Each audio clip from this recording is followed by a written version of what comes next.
Alan, you've been on the bishop's staff in 2 different dioceses. What do you think are some of the unique aspects of serving on bishop's staff? One of the things that's really sort of unique is the ability to bring sort of all of our experience from past jobs, past calls, and share it in different contexts. I think it's to be, again, sort of a bridge builder to share with people in one congregation something that's going on somewhere else and to help them build these relational networks one to another. The work that we do is to share knowledge and perspective, but it's really to empower the congregations to do their work, because in the end, they're the ones that are going to have to make the decision to do or not to do and what the consequences are. I mean, for me, it was the most recent decision to leave parish ministry and step into this role. And it was a tough discernment in there to ask myself, am I ready to do this, and why? Is God ready for me to do this now? It's just been such a joy to serve in this way for all the reasons you mentioned, Alan, and just to be a part of that team. That it's a real different feel, and it's the right time. I think there's also something about the ability to bring hope to congregations that feel like they're struggling. Yeah. Sometimes that's because they can't see their own successes in their midst. To give them sort of permission to recognize that they're not unique in their struggles.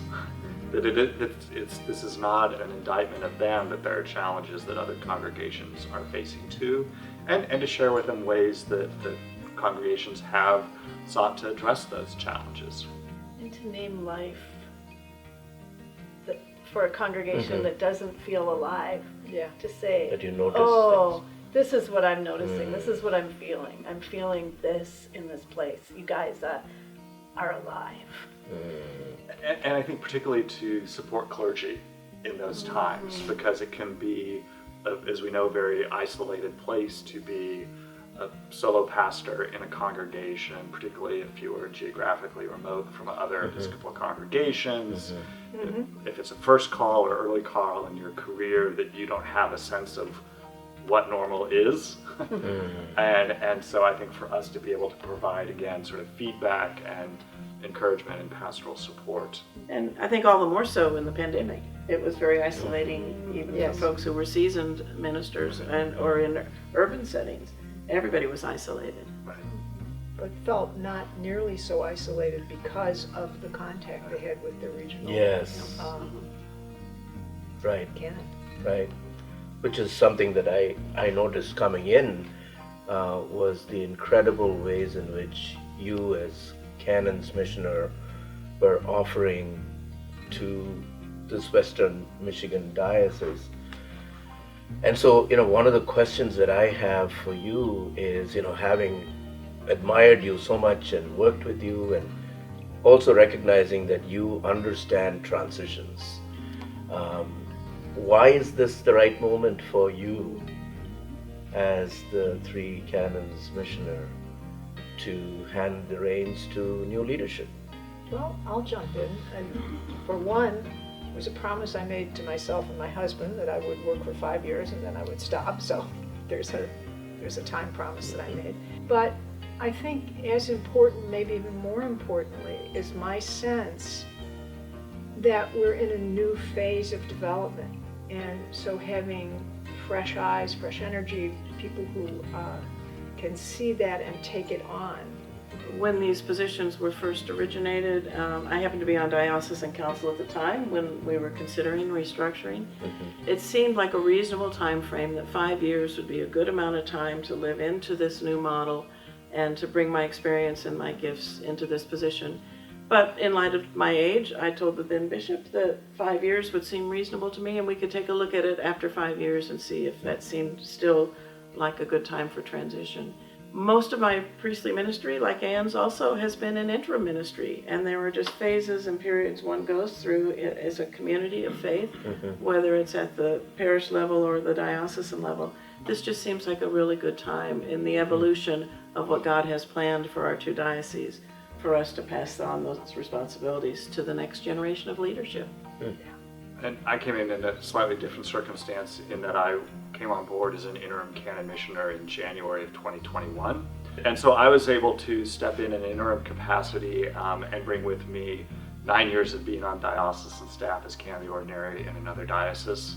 And so get up to speed sort of really quickly with a particular situation, sharing my gifts, and also with an awareness that I was functioning as an interim, that I was here for a season. It was open-ended as far as what it would be once that situation was resolved and or you came bishop as our bishop provisional. And for me, a sense of personal discernment after 4 years of serving 3 different interim calls in Western Michigan while commuting back to Chicago, that my season and baton leg on this side of Lake Michigan is coming to an end. And also that, as my colleagues have said, we're in a different place with you in place, and also now Tracie with you on staff as what will be the 4th regional canon, that there's a capacity for me to move on to whatever is next and still unfolding, and allow someone to be called into this position for a longer tenure than I'm able to provide. Well, thank you. So in that sense of looking for new regional canons, any of you want to talk about what are some of the particular gifts that you think are important for candidates and regional canons? I think one of the gifts that I've experienced since joining you, because it hasn't been that long since I've been with you, is the collaboration that's here, not just in the staff, not just among the canons, but within congregations. I'm seeing it in growing concentric circles all the way out to the 2 dioceses that are in this collaboration. And so for me, that's one of the things that's become really, really important. I valued and treasured and just been in awe of the wisdom in the room anytime that we're together. I think in terms of our work with our parishes, it's been pivotal to be a non-anxious presence, particularly with those congregations that may be struggling or facing some challenges, that we can come in and be reassuring and serve as a resource and a partner with them in their ministries, and to be able to connect them then with other resources that might be helpful to them. I also think a sense of humor is helpful. Oh, yeah. We often say you just can't make some of this up. Every congregation has different circumstances and different challenges and different joys, and to be able to share that with them as well as with one another has been just a tremendous satisfaction. What benefits do you see in this reimagined regional ministry model in the time ahead when we're gone? From my vantage point, we are a diocese, right? We say that, we claim that, but then we are also sporadic congregations spread around. For us to really be a diocese, we need to have a lot more connecting nodal points, if you will, so that we know that we are part of a network of support, that the affection that we share is not just an intangible. And this model in some ways flattens us, from my vantage point, flattens us and makes us more interconnected. And that's one of the greatest gifts that we can offer as a diocese, is to demonstrate how each of us affects the other. And that when the network is really healthy, then we feed off each other when it's good, and we lean on each other when it's tough. We do silos very easily. And this, in some ways, helps us mitigate that and brings a lot more health into who we are as dioceses. And it follows with Paul's theology with the body, right? That interconnectedness, that we can't be a silo, because the hand needs the rest of the body to be a hand. Right. And I think what we've seen, at least in the regional model when we had the Up North Summit, was that beginning of interconnectedness, that everybody doesn't have to be everything all by themselves, that there's this sense. And for me, moving from being canon to the ordinary in the entire Eastern Diocese to being a regional canon with a much fewer number of congregations, the touch points will be much more frequent and won't be just the emergency or the crisis that needs, or the transition that needs to happen. It'll allow me to get out there more and get to know Right. people. I think that's really true, Tracy. Having Yeah. served in my last time on a staff where it was completely portfolio driven, that it means that everyone on staff has sort of coverage and at one level sort of touchstones with all the churches in the diocese, but it means that it tends to be more an inch deep because it's just sort of in your particular area, and particularly sort of around transitions. It's like at one level, if a congregation isn't in transition, then they don't see someone from the diocese because things are so large and so much is going on. Whereas because we have this mix between regional portfolio and sort of a topic or portfolio piece, content driven, that it's much easier when I have now 21 and 25 congregations. It means I can get to every congregation one and a half times in a year. So if the only time individuals from the diocese saw you or at the visitation, or anyone from diocesan staff, that makes them feel much more isolated. So with this regional portfolio, we can be much more present. Yeah, one of the things that congregations need is encouragement, support, and not just putting out fires. Right. And I think this model provides a way for us to practice that in real time while not losing our sense of identity and unity as the Episcopal Church in this region. Our dioceses are only as good as our congregations, health-wise. So in this model, I feel does that well. I think it's going to make us more connected, more interconnected, and healthier. What are the positives and the challenges of being in a different congregation every week? Well, I really enjoy seeing the variety of liturgies. We all cherish our Book of Common Prayer, and yet I'm always amazed that no two services are alike. Even though I know this in my head, to experience week after week the number of people who on their own time opt to make a priority of coming together and giving thanks to God. They could be home, they could be doing any number of things, but they're choosing to dedicate that time to one another and to God, and I just find that very touching every single week. Just delight in the varieties, and I mean, yes, we're all Episcopalian, but oh my word, they're just, it's like fingerprints. There are no two of us that are, cookie cutter, small size, big size, but even amongst the folks of the same sizes, so different depending on who's involved and where they're from, etc. The cost, or at least a cost, has been not having the stability of one's own worshiping community. And I guess I would say for me, the joy of studying the gospel for the coming Sunday with my own clericus. There are about half a dozen of us weekly who engage in really amazing conversations with one another. So that helps.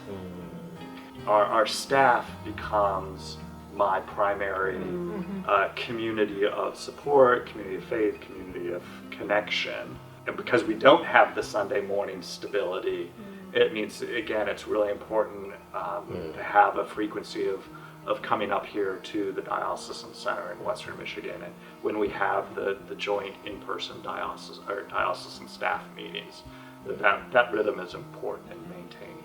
And I think similarly our regular clericus meetings are a tremendous support, a sense of a faith community, and particularly during the pandemic, when we were all isolated from one another, we were all working from our homes, everything was on Zoom or by phone or email, and the collegiality and the support, the encouragement, the equipping of one another and empowering of one another to come up with creative ways to be church in that challenging time was really, really significant. So we've been talking about the joy of being in a different congregation. What's it like to be in a different congregation every week?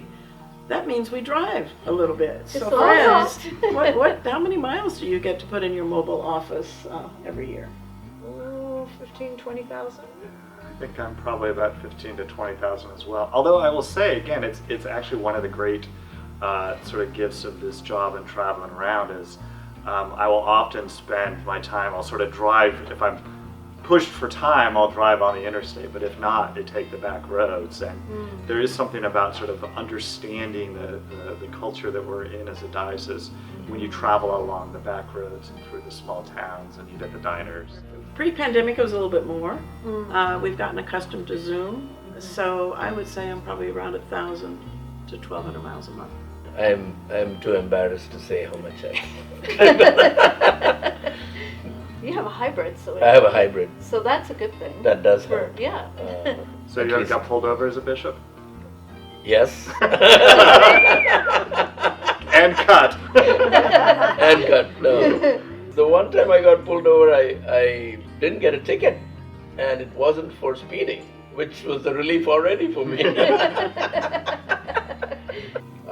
What are some gifts you've noticed in our bi-diocesan community?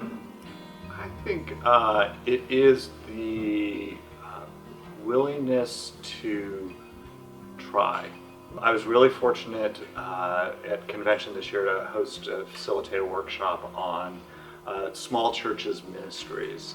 I mean, we love the story about St. Augustine's Benton Harbor, where the children said, can we build a tiny house? I know you were just up at St. Mary's Cadillac, where they had the medical durable goods. When I was interim up in Petoskey, they started a food pantry initially in one school. It's now in 4 different schools. Holy Family in Midland and their foster care locker, I think, or closet. It's just amazing, exciting things that our congregations are doing. Small church that in the last 2 years before we closed on St. Stephen's in Plainwell, they had paid off all of the food debt in the elementary school for 2 years in a row. And none of us even knew that. And those kinds of things happen everywhere across the diocese. And again, at the last couple of conventions, we've been really good about bringing folks together across diocesan lines and across churches to share stories and to have that cross-pollination in the conversation is really an exciting thing to be a part of. And as we sort of lean in and doing more of that, I think it will only build. It isn't even necessarily wanting to carbon copy, it's just catching the spirit of imagination and experimentation. Right. Oh, Because if they're you're doing tried it, Yeah. and it worked. Right. And I can try what I want to try. I can try this. Where I am. Exactly. Where I am, because it fits Yeah. in my place. Mm. So it seems to me that that's so spirit-driven. So Yeah. And not size dependent. I mean, these are some Right. of our smallest churches that are doing some Right. of these most amazing Precisely. things. yeah. Where have you really noticed the spirit moving in the dioceses? When we were first even thinking about what ifs, or might we even think about this, we engaged in conversations in both dioceses where we asked folks 4 questions. If we were to move forward in conversation here in Western Michigan with Eastern Michigan, what would we gain if we do this? What might we lose if we try to collaborate more closely? And conversely, if we don't engage in these conversations or seize this opportunity, what will we lose or what might we gain? The energy in the room as people started to dream possibilities was just miraculous. The laughter and the joy, and we went way over time as people started to imagine possibilities. That to me was definitely a work of the Spirit in our midst. One of the indicators of the Spirit's presence in any community is what I would like to describe as unification or coming together. It is so countercultural because so much of our body politic is division. You know, I've always been curious about places where people actually want to come together. And I've noticed, for instance, in the Building Bridges Committee, I had the privilege of going to their first face-to-face meeting because they had primarily met on Zoom over 2 years nearly. And it was my first meeting with that group in that sense, you know, in person. And they were coming together for the first time. And for the first 5 minutes they were going, I didn't realize you were that tall. Exactly. But they had built relationships and had actually, done a lot of grief work together by looking ahead. And it turned out that the conversations at that meeting and since then have been about that. What is our common vision? What is the Spirit doing here that we can pay attention to?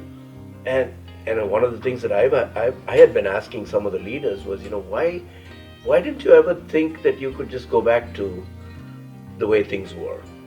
And everybody kind of said, no, we actually felt that God was calling us into a future that is different from our past. They kept persisting to that vision, which is a sign for me as that the Spirit is at work. So there have been several moments, even with the joint standing committees and the coming together of leaders, which was sometime in August, where you got the sense that, we can actually practice being united with a common vision. And that is actually one manifestation of the Spirit of God among us. The change from the first to second joint clergy conference, Mm-hmm. and to the degree there was much less us them, and if you could have parochialism at the diocesan level, parochial diocesan culture, that there was much more a sense of not necessarily unity, but at least sort of like there was the blurring of the line between the two. But the movement, the spirit of movement, I think being led by the Spirit, is present in that transformation of the clergy relationships. I think it's just a general openness to listen to God and to heed the voice of the Spirit that is palpable. It's very exciting that we're listening to one another and we're listening to the Spirit and coming to very similar conclusions about this really makes sense to be doing this together. It's efficient and it broadens the base of talent and opportunities. Right. We shift from why do it to why not do it. Why would we not? Yeah. I wanted to ask Tracie in specific. I mean, you have this arc of experience with the diocese and now the 2 dioceses. What do you see shifting or becoming adaptive through the years you've been around? I see, in many of the same ways that we've identified here, there's this new, and it feels new to me, a new openness to experimentation.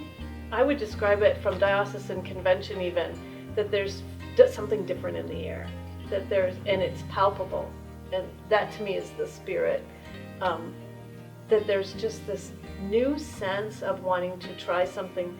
There's a lot more openness to collaboration across silos and across all of the different ways that we tend to divide ourselves. That there's this new energy around that I've noticed that is just so exciting, and it feels like it's starting to get some traction and it's going to go somewhere. And I wonder if, sort of paradoxically, it's one of the things that has come out of COVID, this willingness to try. Yeah. I gave an address at the beginning of convention 2 years ago, or a year and a half ago, a year ago November. And one of the most wonderful moments was I talked about, I said, now how many of you prior to COVID had your services online, right? And there's just an expected giggle from throughout the convention hall. Because nobody. Because, I think 2 churches out of the 100, right, had ever done anything like that.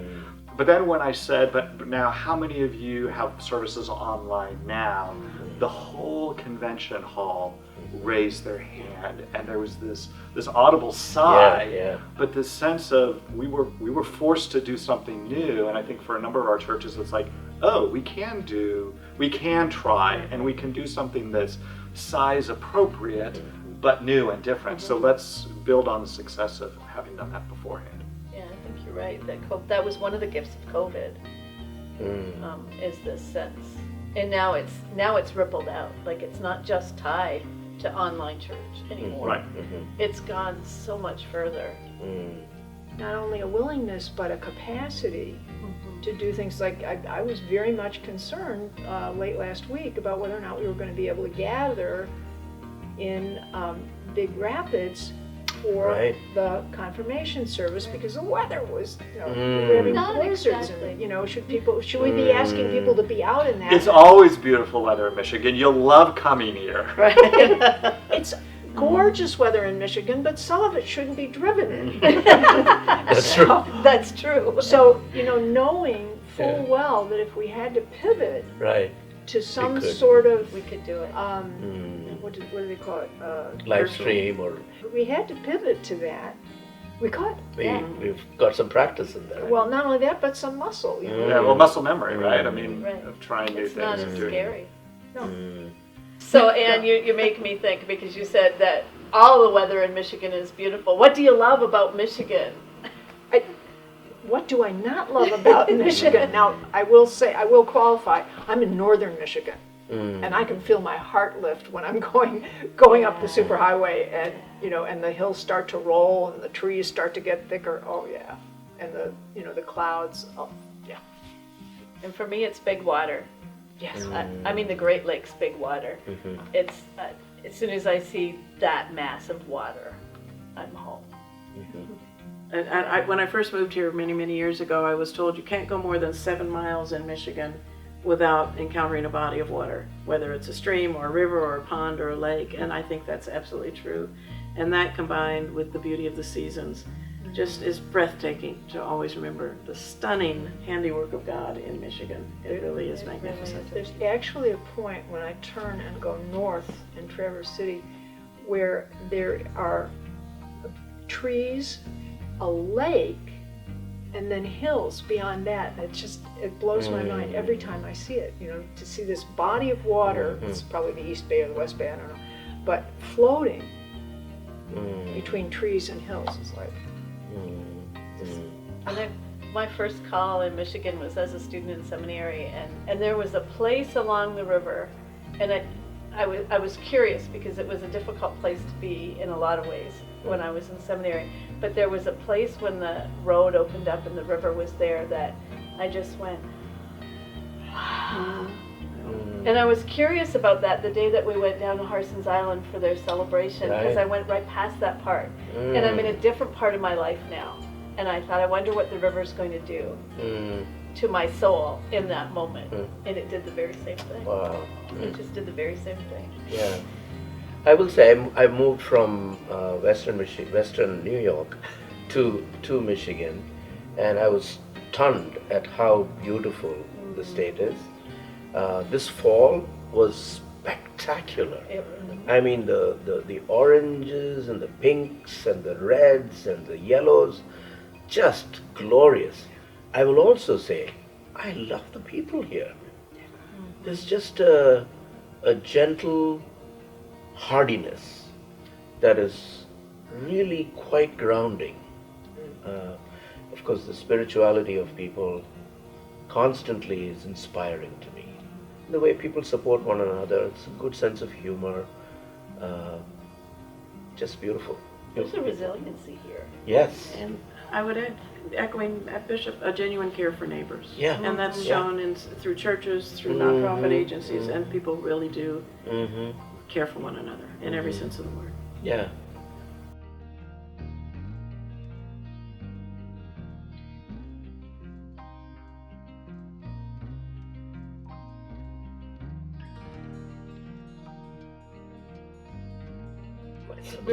Your ponytail looks great. Just the right spot. My All right, let me folks. check. Alan, we're disintegrating already. Mr. DeMille, we're ready for our close-ups. Is it recording already? Oh, yeah. my God! We're going to be